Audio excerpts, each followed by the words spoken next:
One of the government's greatest pressures is maintaining the balance in its structures, socially, politically, and most importantly, economically.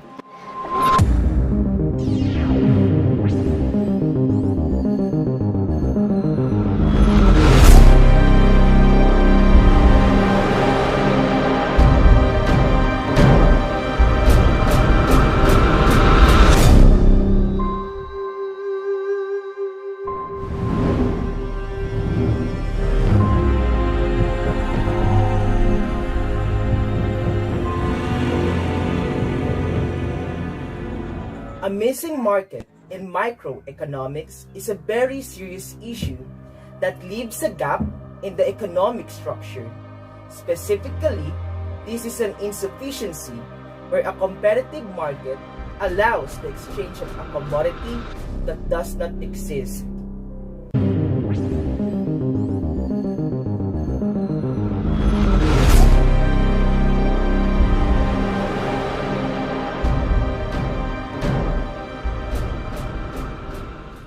One of the paper analyses of senior science specialist Professor Arnel C. Antonio, titled Can Social Capital Replace Missing Market?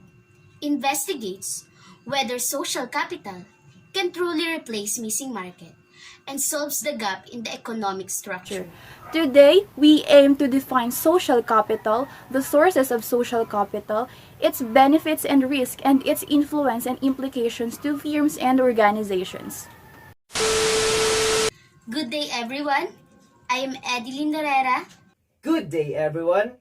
I am Miguel Antonio A. Pohanes. Everyone, I am Kimberly Ann G. Mista.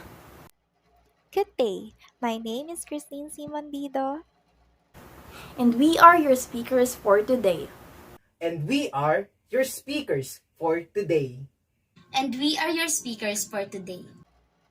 And we are your speakers for today.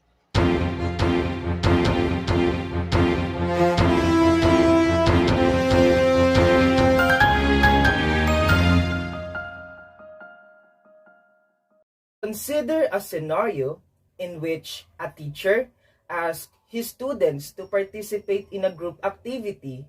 As students, we are very much familiar with the structure of group activities as well as the necessity of maintaining excellent relationships with our classmates.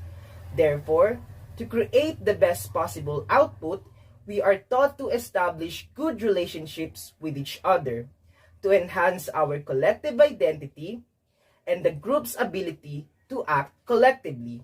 Otherwise, failing to maintain such relations and interactions can lead to the group's discord and disunity, both of which deplete to social capital. So, what is social capital exactly? Social capital deals with institutions, relationships, and norms that shape the quality and quantity of social interactions. The role of social capital in our society is to act as the glue that holds us together. In particular, social capital is defined as a set of horizontal associations between people, consisting of social networks and norms that affect a community's productivity and well-being. To some extent, coordination and cooperation are made easier with social capital. There are also certain downsides to social capital. The drawbacks of social capital include groups or networks that are isolated, parochial, or working at cross purposes such as drug cartels and corruption rackets that can hinder a community's social and economic progress. A broader understanding of social capital covers both the positive and negative components by including vertical and horizontal associations and the behavior within and among organizations. This outlook acknowledges that horizontal ties are necessary for communities to have a sense of identity and common purpose.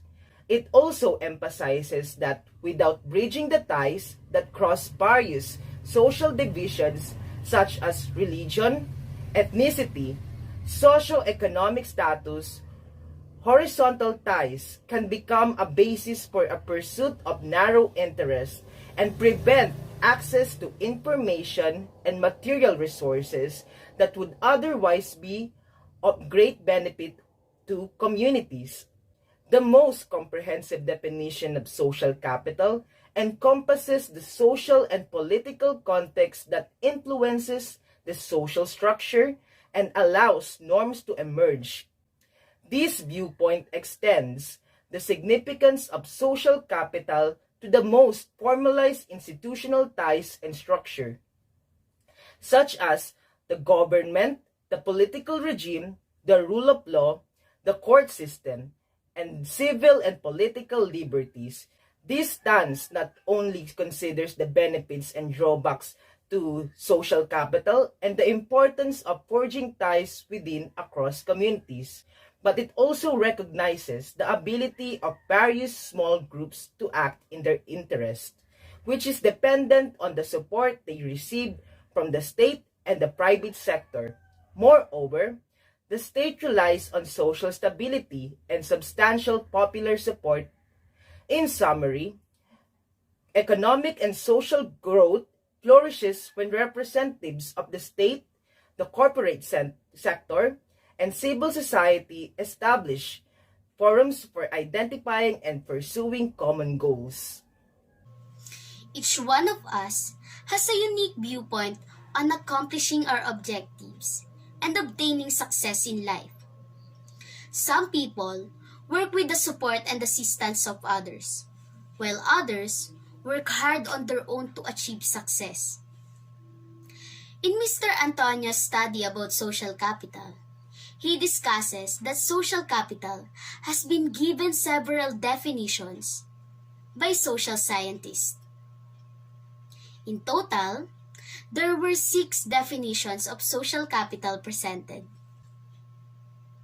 The first definition describes social capital as a resource. Similar to other forms of capital, social capital is a resource one can invest in hopes of future returns. By investing in building networks of external relations, both individual and collective actors can expand their social capital, thereby gaining access to information, power, and identity. On the other hand, investing in internal relations may serve to enhance collective identity and improve the ability of the actors to act collectively. Second, social capital is said to be both appropriable, Coleman 1988, and convertible, Berthiaume 1985. Social capital is appropriable because an actor's social network can be used for other purposes. For example, an actor's friendship ties, aside from being a source of love and support, can also be a source of information and advice. However, when it comes to convertibility, unlike economic capital, which can be easily converted into human, cultural, and social capital, the chances of converting social capital into economic capital are less likely. Third, social capital can be a replacement or a complement for further resources. Sometimes, when actors lack financial or human capital, the connections they made through social networks can be used to compensate for these inadequacies.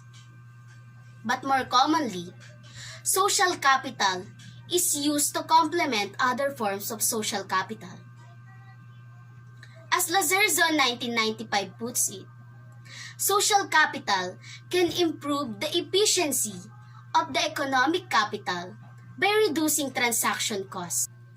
Fourth, social capital needs maintenance. Social bonds need to be renewed and reconfirmed regularly. Otherwise, they will lose their efficacy. Furthermore, Social capital does not have a predictable rate of depreciation for two reasons. First, while social capital depreciates with non-use, it grows and develops with use.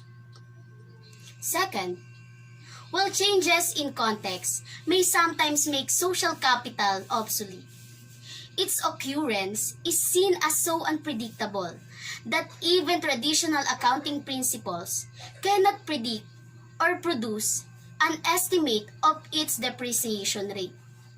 Social capital is a collective good, similar to pure public goods such as clean air and safe streets. Social capital is not the private property of its beneficiaries. Specifically, while the use of social capital is non-rivalrous, it is, however, rather exclusive, meaning others can be excluded from a particular network of relations. For the sixth and last definition, Lesser 2000 contended that social capital is not located in the actors, but in their relations with other actors. In addition, Burt 1992 posits that, and I quote, "No one player has exclusive ownership rights to social capital. If you or your partner in a relationship withdraws, the connection dissolves with whatever social capital it contained." Now let's talk about social capital in firms and organizations. Social capital is most likely the foundation of a firm and organization. Social capital is an avenue for workers or employees to build stronger bonds with each other, which leads them to a group of people that have similar goals and norms. According to the Oxford Review Encyclopedia of Terms, organizational social capital refers to the levels of goodwill and positive feelings such as warmth, appreciation, understanding, optimism, and collective commitment that is produced by the nature of social relations and interaction within the organization. Social capital within organizations has historically been studied under the title informal organization, which defined worker social circles and demonstrated their effects on company ethics and output. Based on a study by Stuart Macaulay in 1963, the role of non-contractual relations in business was deemed important in business relations. Although it is self-explanatory, a non-contractual relationship is simply an agreement between two or more parties that is not bound by a formal contract. They negotiate without papers and they make decisions without any written documents, relying solely on mutual trust and honesty. By doing so, the feelings of trust and confidence between companies are heightened, thereby forging stronger relationships. Another notable study by Alfred Marshall in 1919 discussed industrial districts. For context, an industrial district is simply a place where different industries, workers, firms, or businesses, including local businesses, live and work together. It may sound odd that local businesses and large enterprises are situated in one place because they are, essentially, a rival to the other. But according to Marshall, cooperation and competition are necessary for an industrial district's survival and stability. Thus, a business should form great relationships with other businesses and ensure the creation of a permanent network. Management, finance, marketing, operations management, and other departments exist within a specific firm. However, the company's primary function is to fulfill its goals and objectives in the shortest period of time. If each actor interacts with one another, significant friendships and trust can be developed. Having social capital in firms and organizations makes it possible to improve collaborations and build trust among actors. There is considerable confusion in the research to date on the sources of social capital. Different authors have identified various sources of social capital. However, the relationship between these sources is yet to be determined. Much of the research done on the topic of social capital can be divided into two branches. First, the branch that focuses on the formal structure of the ties that make up the social network. And second, the branch that focuses on the content of those ties. Several researchers have pinpointed the importance of norms and trust. For example, Putnam 1993 listed networks, norms, and trust as the sources of social capital. Despite its lack of solid theoretical foundation, this idea gained traction. In fact, Liana and Van Buren 1999 supported this theory, further discussing that social capital lies in trust, associability, as well as, and I quote, the willingness and ability of individuals to define collective goals that are then enacted collectively. Moreover, other researchers saw one's ability as an important source of social capital. For instance, a critical facet of social capital, according to Liana and Van Buren 1999, is a collectively's ability to define and enact its goals. Furthermore, aside from adopting Putnam's list of networks, norms, and trust, researchers Nahapiet and Goschel 1998 included shared beliefs as a type of ability. Motivation and trust, depending on its motivational sources. Social capital can have a variety of outcomes. Putman suggests that the lateral ties that exhibit consummatory motivations create trust and norms of reciprocity, whereas hierarchical ties that express more instrumental motivations are more likely to generate distrust and corruption. In addition, moral obligations such as generalized reciprocity can also motivate social capital. To quote Putman, generalized reciprocity is not, I will do this for you now because you are more powerful than I, nor even, I will do this for you now if you do that for me now.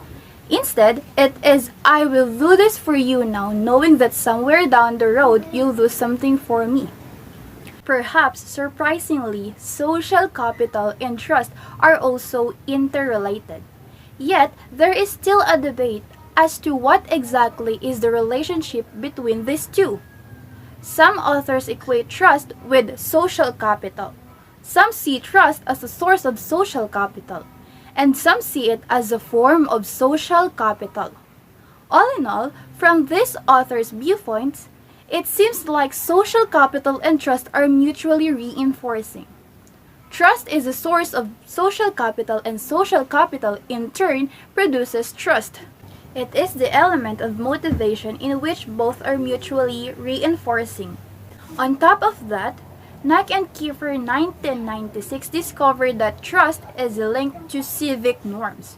Moreover, Brehm and Rand 1997 discovered that civic engagement and interpersonal trust have a reciprocal relationship wherein the more that citizens participate in their communities, the more that they learn to trust others. The greater trust that the citizens hold for others, the more likely they are to participate. Opportunity. Furthermore, one's network of social ties also creates opportunities for social capital transactions. Our ties to others allows us to balance the resources of our ties, while our organization's internal ties allows us to act collectively. While many scholars mention that networks as an important source of social capital, their definitions of networks differ significantly. The term networks is often used to refer informal face-to-face interaction or engagement in civic associations or social clubs.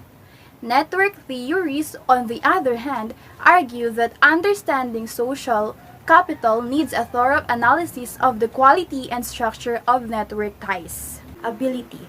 Bert's 1997 formula mentioned that human capital refers to individual ability, while social capital refers to opportunity. To easily understand the difficult status of abilities in the theory of social capital, let me give an example. If I am a product design engineer, my ties to my firm's manufacturing engineers afford the valuable opportunity for rapid and reliable advice on the manufacturability of a proposed product design. However, even if the motivations of the manufacturing engineers incline them to help me, our ties are of the little use if the manufacturing engineers lack manufacturability expertise. To discuss the benefits of social capital, I will be using Sandifor and Lauman's 1998 distinction between information, influence, and power, and social solidarity benefits as my guide. For the focal actor, social capital enables them to gain access to broader sources of information at a lower cost. Coleman 1988 presents this advantage with the example of a social scientist catching up on the latest research through everyday interaction with colleagues. Easy access to important information in everyday life is one of the things that people in a community could benefit from. Being kept up to speed on the latest news in the community through interacting and socializing is an example of this advantage. It is critical for actors to build bonds with the people inside the community because network ties help actors gain access to information regarding employment prospects. Additionally, when you are connected with a large network of people, you can acquire a wide range of information that can be used to build new skill sets. Another positive influence of social capital is a sense of power and influence. In Coleman's example of the Senate Club, some senators are more powerful than others because they have built up a set of obligations from other senators and they can use those credits to get a legislation passed. The third and final benefit of social capital is solidarity. In what manner? Strong social norms and beliefs associated with a high degree of social network closure. Encourage conformity to local rules and customs and reducing the need for formal restrictions. This so-called social solidarity benefit was showcased in many studies. First, sociologist James S. Coleman had a study in 1988 showing that the high school dropout rate in Roman Catholic schools is much lower than those of private and public schools. He concluded that the low dropout rate at Catholic schools is linked to a high level of social ties and the solidarity of students and parents.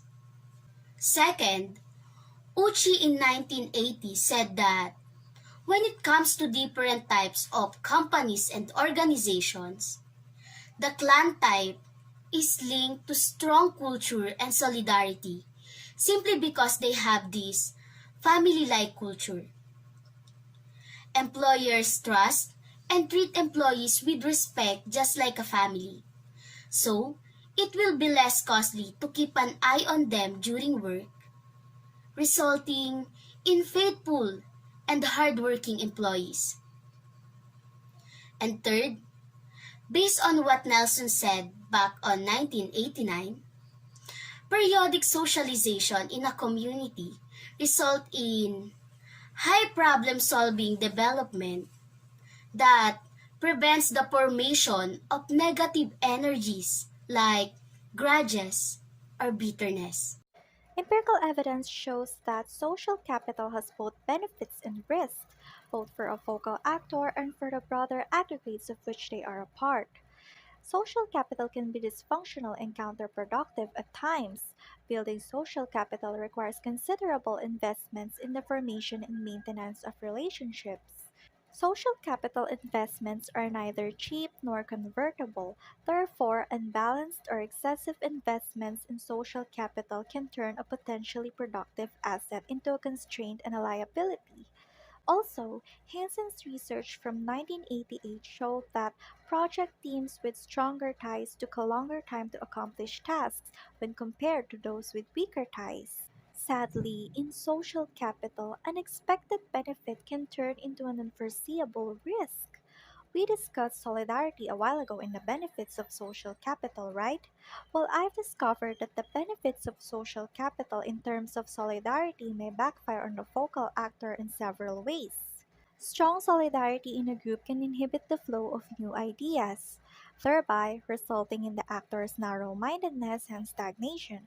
For example, if students are over embedded in their group, the members' conflicting interests or uncooperative behavior may lead to feuding.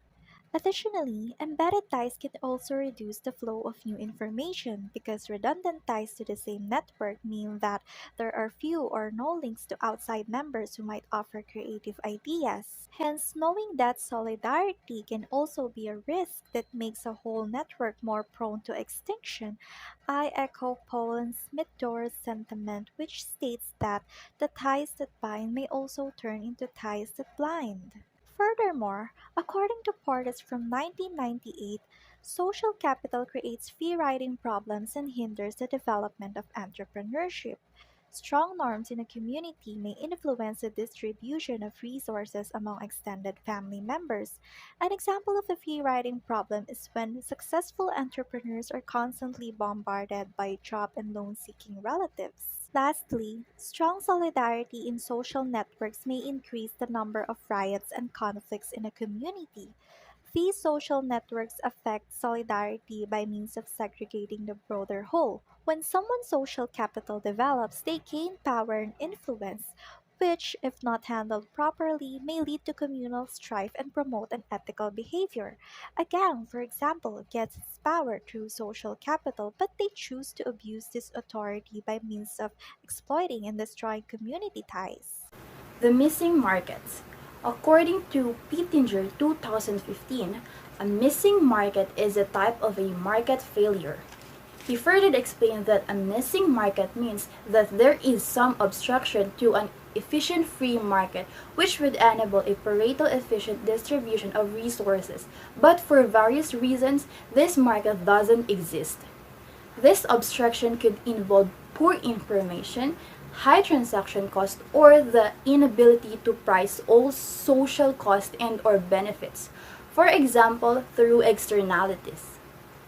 After all, if a market commodity does not exist, then we can hardly expect the market to allocate its resources efficiently. Markets for certain commodities may fail to emerge. Consider, for instance, insurance, a very important commodity for the world of uncertainty. Despite the existence of strong and stable insurance firms, there are certain events for which insurance cannot be purchased on the private market. For example, the insurance against the possibility of becoming poor.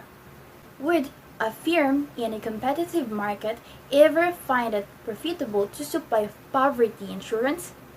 The answer is no, because if you purchase such insurance, you might decide not to work hard. To discourage such behavior, the insurance company would have to track your activities to see if your low income was due to bad luck or slacking off. However, such monitoring would be extremely difficult or impossible to carry out. As a result, no market for poverty insurance exists. Another type of inefficiency that may arise due to the non-existence of a market is an externality, a situation in which one's behavior affects the welfare of another in a way that is outside the existing market.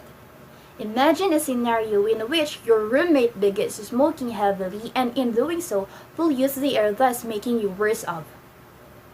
Why is this an efficiency problem? Well, your roommate uses up a scarce resource, clean air, when they smoke cigars. However, there is no market for clean air that obliges them to pay for it. In effect, clean air has no price and therefore your roommate has the liberty to overuse it to their heart's desire. Hence, we can say that missing markets in part causes overconsumption. Filipinos are naturally polite, especially in interaction. Based on my experience, even at the checkout counters in grocery stores, there are people who are ready to strike up a conversation with those in the same lane. Often, this simple conversation may lead to acquaintanceship. With that being said, we can say that interactions are important to Filipinos. Aside from simple interactions, our indigenous values such as amor propio, hiya, utang na loob, and pakikisama have become a significant aspect of maintaining our unity as Filipinos. In particular, pakikisama is a Filipino word that expresses the Filipino desire to have a peaceful interpersonal relation. Therefore, Filipinos prioritize by fostering positive feelings to promote and maintain good relations with their countrymen. However, although pakikisama is a huge factor in the unitedness of Filipinos, it plays a part in discouraging straightforwardness. Sometimes, we can't share our true opinions on certain things because it will negatively affect our relationship with other people. Practicing this kind of behavior may lead to unintentional dishonesty. Filipinos are also family-oriented people. In fact, most Filipinos who hold managerial positions have taken advantage of family social capital. In our country, most managers come from families with high socioeconomic statuses and are Catholic by religious affiliation. Their career paths were paved by their family ties. Having said that, the Philippine economy is gradually growing because of the efficient utilization of social capital. Along with this growth, Filipino managers and low-income brackets are increasing in number, which implies that regardless of your social economic background and affiliation, you can be a manager or anything you want to be as long as you determined and persistent. Social capital refers to a collection of shared values that enable people to work together in a group to achieve a common goal. This helps individuals to change their egocentric attitude to the one that prioritizes the common good of the community.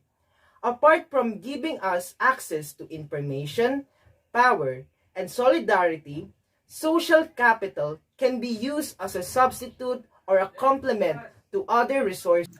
However, it is important to remember that building social capital involves making significant investments. Since social capital investments are still significantly costly, a poorly made investments can transform a potentially productive asset into a liability. Moreover, social capital is not a one and done commitment. That being the case, it is necessary to renew and reconfirm social ties, or else it will be difficult to maintain their efficacy.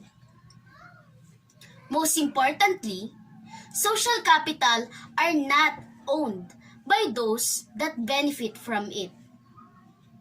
Therefore, a defection by one part can instantly destroy it. Besides creating closure and trust in most networks, Social capital solidarity may also contribute to the fragmentation of the broader whole.